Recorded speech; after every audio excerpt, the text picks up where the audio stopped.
আজ আমি আপনাদের সাথে শেয়ার করব দোকানের মতো একদম পারফেক্ট মিষ্টি দই বানানোর সবচেয়ে সহজ রেসিপিটি। আমি এখানে 1 লিটার গরুর দুধ নিয়েছি। তারপরে অনেকটা সময় ধরে মিডিয়াম আঁচে দুধটাকে জাল করে ঘন করে নিয়েছি। এরপর আমি পরিমাণ মতো চিনি অ্যাড করেছি। আপনারা চাইলে চিনিটাকে আলাদাভাবে ক্যারামেল করেও দিতে পারেন।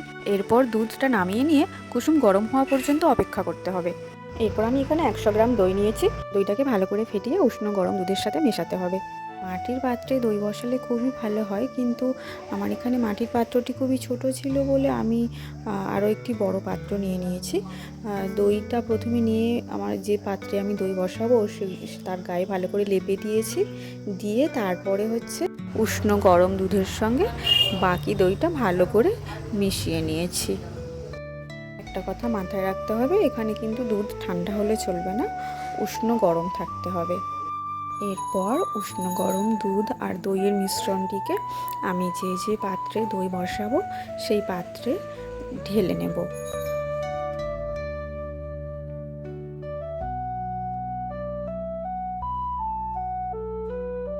এরপর এই পাত্রটিকে গরম জায়গায় ঢেকে রাখতে হবে মোটা কাপড় বা তোয়ালে দিয়ে, এবং অনেকে খড় বা বস্তা ব্যবহার করেন, কিন্তু আমার কাছে অ্যাভেলেবেল না থাকায় আমি মোটা কাপড় দিয়ে ভালো করে ঢেকে রেখেছিলাম।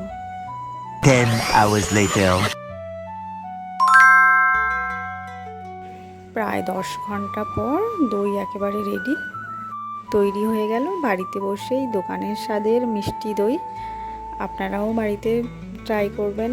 রেসিপিটি কেমন লাগলো অবশ্যই কমেন্ট করে জানাবেন, এবং এরকম আরও ভিডিও পেতে অবশ্যই সাবস্ক্রাইব করে পাশে থাকবেন। আর ভিডিওটি শেষ পর্যন্ত দেখার জন্য ধন্যবাদ।